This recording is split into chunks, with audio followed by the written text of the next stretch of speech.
La pâte de verre, surtout par rapport à la manière dont elle est pratiquée maintenant, ressemble de très près à à l'idée qu'on se fait de la sculpture traditionnelle. À savoir, on a un procédé qui part d'un modèle et au travers d'une succession de contre-moules et moules, etc., on obtient une pièce en verre.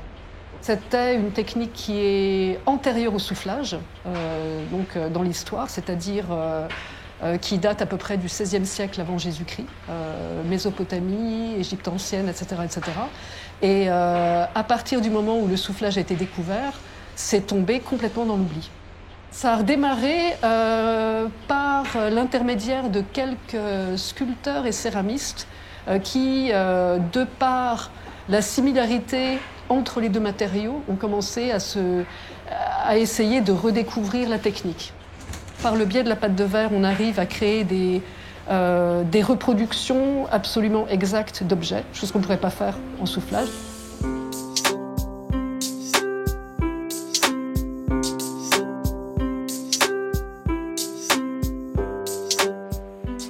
Donc là, vous avez un petit reste du projet de Lieven de Bock, qui était la production de 125 Legos d'échelles différentes. Voilà, c'est un Lego, c'est du verre. Voilà, donc vous voyez tous les détails des cylindres à l'intérieur et vraiment une pièce qui est très, très, très, très, très fine. Et ça, c'est peut-être la limite de ce qu'on peut obtenir. Au-delà de ça, le verre n'arrive pas à entrer dans des interstices plus fins que ça, en fait.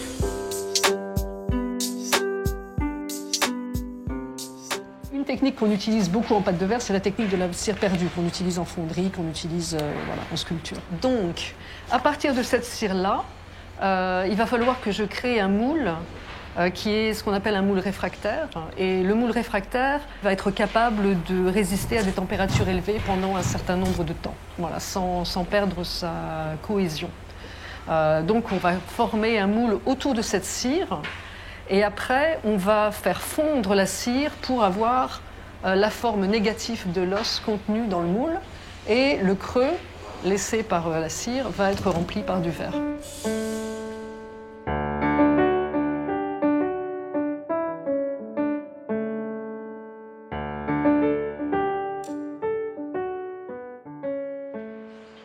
C'est assez unique.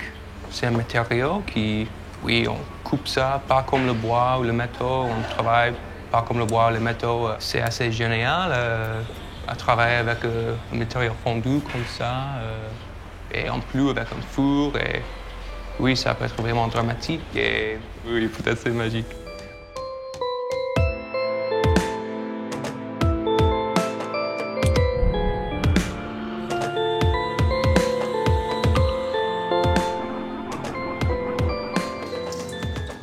C'est une matière assez complexe. Pour faire un bon professionnel, il faut au moins 10 ans. Après, si on fait du verre de Murano, des reproductions de verre baroque, il faut une vie. Enfin, il faut peut-être 15-20 ans. Le même matériau de base, on peut l'avoir, comme je disais aussi précédemment, on peut l'avoir froid, donc solide, coupant. Ça peut être super agréable, bien arrondi, mais si on le casse, ça devient agressif. À chaud, ça brûle, ça coule. Si on laisse échapper, ça va couler au sol, ça peut mettre le feu. Et effectivement, on peut le travailler en soufflé, en massif, en pâte de verre, en coulage. C'est une diversification des différentes techniques.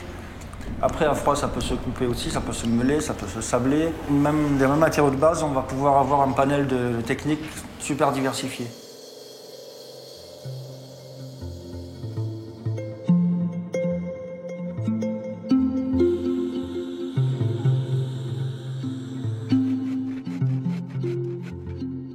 Particulièrement en pâte de verre, c'est une technique qui vraiment demande le soin et l'attention du début jusqu'à la fin. Et quand on essaye de griller des étapes, ou si par exemple au début on néglige un détail, ça s'amplifie au fur et à mesure du procédé, et quand on arrive au final, c'est vraiment pas acceptable. Ce qui veut dire que on apprend que les choses prennent le temps qu'elles doivent prendre et qu'à chaque fois, il faut être absolument rigoureux. Je ressens vraiment ce que je fais, en fait, comme une véritable chance. dans le monde dans lequel on vit, à partir du moment où je peux vraiment me permettre de passer le temps qu'il faut à réaliser quelque chose bien. Et c'est très très rare, je pense, vu le monde dans lequel on vit.